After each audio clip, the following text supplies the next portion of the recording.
Hello guys, नमस्ते, welcome छ हजुरहरूलाई मेरो आजको नयाँ भिडियोमा। अनि आज चाहिँ मैले धेरै बजी भिडियो बनाउन गइरहेको छु, किन भन्दाखेरि म चाहिँ अलिक बिरामी नै थिएँ। बिरामी मतलब अब मेरो भोइस चाहिँ अलिक बिग्रेको थियो, अनि त्यही भएर मैले रिल्सहरू त बनाइरहेको थिएँ। मेरो भोइसमा चाहिँ मैले भिडियो बनाउन सकेको थिइनँ। अहिले पनि सुन्नु सक्नुहुन्छ, मेरो भोइस त्यति क्लियर त भएको छैन, तर पनि मैले हजुरहरूलाई देखाउनको लागि भिडियो बनाएको। अनि यहाँ चाहिँ हेर्नुहोस्, ब्यानर लगाउनु बिर्सेको थिएँ, अनि यहाँ बाटोमा रोकेर हामीले ब्यानर लाउँदैछौँ। यो चाहिँ हाम्रो टिमहरू हो। अनि अहिले चाहिँ हामीहरू वीरपाडामा अलिकति सामानहरू लियो, त्यहाँ चाहिँ मैले देखाउन सकिनँ, किन भन्दाखेरि अब यत्तिकै केटाकेटीहरू गएको थियौँ होइन। हामी केटाकेटी गएको ठाउँमा एउटाले भिडियो गर्नु थालेछ, अर्को फोटोसोटो भनेर ढिलो हुन्छ भनेर। अनि यो चाहिँ डाइना पुल हो होइन। यहाँनिर चाहिँ एकदम राम्रो नजारा देखेँ र त्यही भएर तपाईँहरूलाई देखाउनुको निम्ति मैले यहाँनिर सानोबडे क्लिक गरेको हो। हेर्नुहोस् कति मजाको देखेछ होइन। तपाईँहरूलाई पनि राम्रो लाग्छ होला यो नजारा हेरेर, मलाई चाहिँ राम्रै लाग्यो हो। अनि यहाँ चाहिँ हो हामी बाहुनडाँगा भन्ने ठाउँ पुग्यौँ। यो चाहिँ मतलब वारी रहेछ।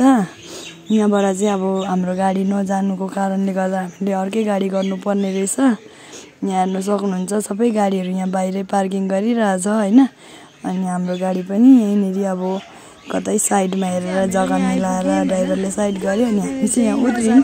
अहिले चाहिँ हामीहरू यहाँनिर उत्रिसक्यौँ। अन्त यहाँ चाहिँ हेर्नुहोस् कति भिड छ, यहाँ धेरै मान्छे हेर्दै गर्नुहोस्।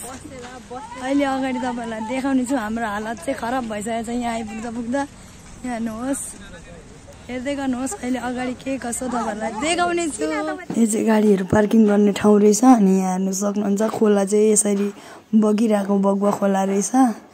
अनि यहाँबाट चाहिँ हामी पारी अर्कै गाडीमा जानुपर्ने रहेछ। हाम्रो गाडी चाहिँ नजाने रहेछ, किन भन्दा यहाँको खोला चाहिँ अलिक ठुलै रहेछ। अनि त्यही भएर हामीले गाडीको ड्राइभरलाई कल गरिरहेको छौँ। हेर्दै गर्नुहोस्, फाइनली हाम्रो गाडी चाहिँ आइपुग्यो। हाम्रो गाडी चाहिँ यहाँ हेर्नु सक्नुहुन्छ ट्र्याक्टर हो, किन भन्दा यो खोलामा चाहिँ ट्र्याक्टर मात्रै पार हुँदो रहेछ, सानो गाडीहरू चाहिँ नजानु सक्ने रहेछ।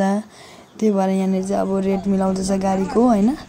अब अलिकति बेसी पनि हुनसक्छ, कम्ती पनि हुनसक्छ। पहिले नै अब बात भनेको क्लियर गर्नुपर्छ, त्यही भएर अब यहाँनिर बात गरेको मतलब चाहिँ अब दाम काम गरेको।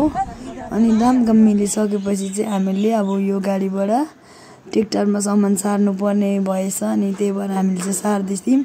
यहाँ चाहिँ आन्टीले मैले त सारिसकेँ, अरू सारा भन्दै भन्नुहुँदैछ।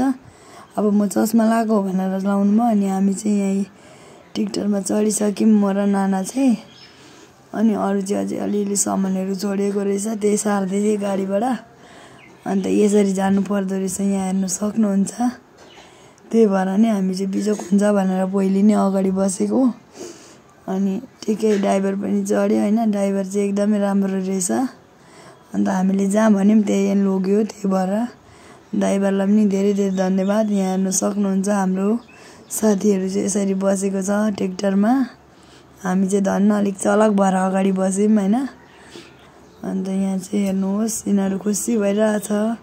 जे भए पनि अब राम्रो काममा गएको भनेर होइन, जस्तै भए पनि अब बस्नै पर्यो भनेर अब नआउनु आइसकेपछि यहाँ चाहिँ मैले ड्राइभरलाई धेरै धेरै धन्यवाद भने होइन। अनि र हामीहरूलाई यो खोला चाहिँ बिस्तारो पार गरिदिनु भने, किन भन्दाखेरि हामी धेरै टाढोबाट आएको, नयाँ ठाउँ नयाँ मान्छे होइन।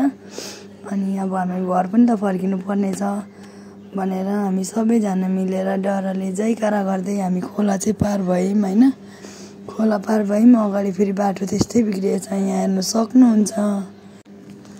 बाटो यस प्रकारको छ कि यहाँ हेर्नुहोस्, खोलाले यति धेरै बिगारेको रहेछ कि हाम्रो हालतै खराब भइसकिसक्यो पुग्दा पुग्दा। पछाडिको झन्साहरू के कुरा गर्नु, यहाँ हेर्नुहोस् त बिचाराहरूको बिजोक। तर पनि जयकारा गरिरहेको छन्, किन भन्दा बाटो यस्तो डेन्जर छ कि। र यस प्रकार हामी चाहिँ अहिले मेन रोड निक्लिनु आँटेको छौँ। यहाँ हेर्नुहोस् है बिजोक हाम्रो। र यस्तो बिजोक भएर हामी चाहिँ अहिले मेन रोडमा आइपुग्यौँ। यहाँ हेर्नु सक्नुहुन्छ, हामी जसरी नै उहाँहरू पनि जानुभएको रहेछ होइन। यहाँनिर चाहिँ क्याम्प बनाएको रहेछ, यहाँनिर पनि अब त्यस्तै सामानहरू दिँदो रहेछ। अनि यहाँ चाहिँ जङ्गल आइपुग्यौँ हामीहरू। यो जङ्गल चाहिँ खतरनाक छ अरे, यहाँनिर चाहिँ बाघ हात्ती निक्लिन्छ अरे जति बेला पनि हो। अनि हामी चाहिँ यसरी जाँदैछौँ। अब यो बाटो पार भएर चाहिँ यो जङ्गल पार भएपछि चाहिँ गाउँ पुग्छ अरे होइन। गाउँको नाम चाहिँ मोडल भिलेज अरे। र अहिले चाहिँ हामी यो मोडल भिलेज भन्ने ठाउँमा आइपुगेको छौँ। अनि यहाँनिर चाहिँ आन्टीहरू सबै लाइन लागिसक्नु भएको छ। अनि हामी चाहिँ सामान दिनुको लागि रेडी छौँ। म चाहिँ मुनि उत्रेको थिएँ भिडियो बनाउनु भनेर, उहाँहरूलाई अलिकति अप्ठ्यारो लाग्यो होला भनेर म चाहिँ फेरि यतापट्टि आएर पछाडिबाट देखाए जस्तै गरेर मैले चाहिँ हल्का भिडियो गरेँ, बेसी उहाँहरूलाई देखाइन।